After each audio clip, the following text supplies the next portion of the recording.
Hi everybody, this is Nettie. I hope everything is fantastic with you and your family, and happy Thanksgiving a few days in advance.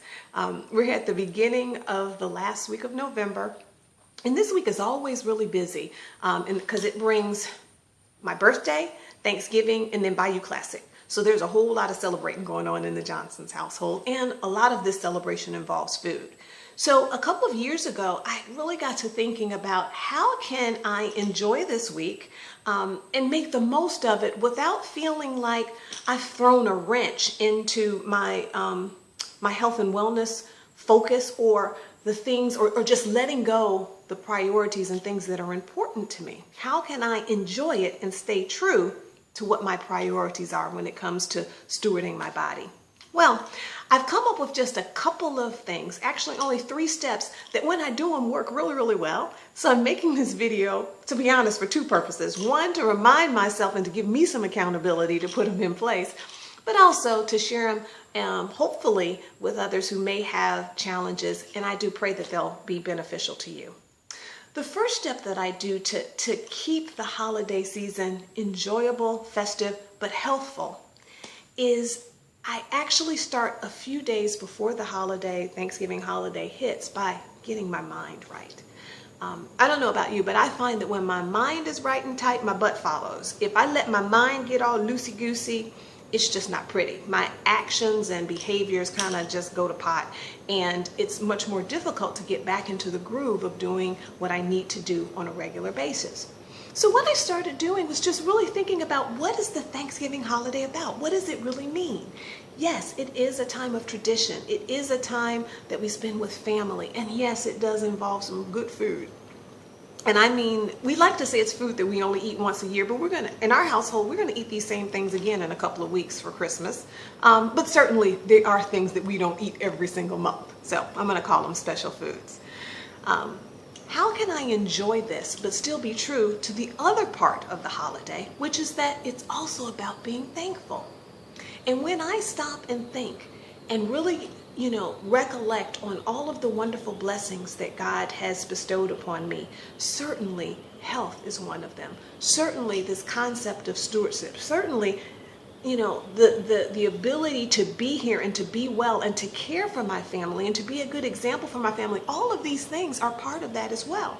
And when I consider that as part of my thankfulness, the result of it is not to roll into gluttony. I don't say, oh Lord, I'm so thankful, and then be a total glutton with a meal.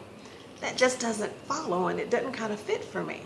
When I keep that mindset in place, I am then able to sit down at a table and have my plate. And y'all, on Thanksgiving, I may tweak recipes a little bit, but my dessert is not going to be some sugar-free, fat-free Kool-Aid, Cool Whip pie with some pumpkin seasoning in it. I don't do all of that, fake kind of made up, kind of stuff. I eat traditional foods, just made some of them adjusted to be made in a more sensible way. But I eat my normal foods. I just enjoy them. I eat them slowly. I savor every bite, and I stop when I'm satisfied. Stopping when I'm satisfied actually then adds to the enjoyment versus overeating to the point that I'm stuffed and uncomfortable. I've framed that in my mind that is not enjoyable, and that doesn't allow me to go to that place. So thinking about that a few days ahead of time gets me in that mindset and helps me to stay in a beautiful place when it comes to the meal. The second step happens immediately after the meal. Traditionally, I would be so stuffed that I'd either sit down and plop down in front of the TV, or, just sit and chat and just, usually at the table, too tired to do anything else, and I find myself just picking and picking. Well, instead of just immediately going and plopping down and watching football, watching other people get activity, how about first things first, getting out and getting some activity myself? Now, this doesn't mean I grab my gym bag and run off to the gym while I have a house full of family and guests. That would not be appropriate. But certainly, go and throw the football out with the kids a little bit. That's not my thing. I can't catch to save my life. But for me, what does really work is to say, hey guys, come on, let's go and take a walk. The brisk air outside and that coolness is so refreshing.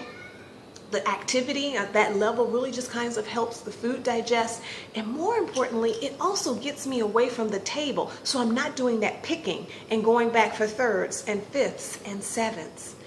It also reinforces to my kids and to other people in my family this concept of how activity is not this strange thing. It really does fit into everyday life, and it's actually a beautiful tradition that I'm hopeful to really solidify with my kids as part of what they think of when it comes to Thanksgiving. That beautiful walk where we have conversation and sharing that started at the table continues afterwards, and then we come back and can enjoy our football or whatever.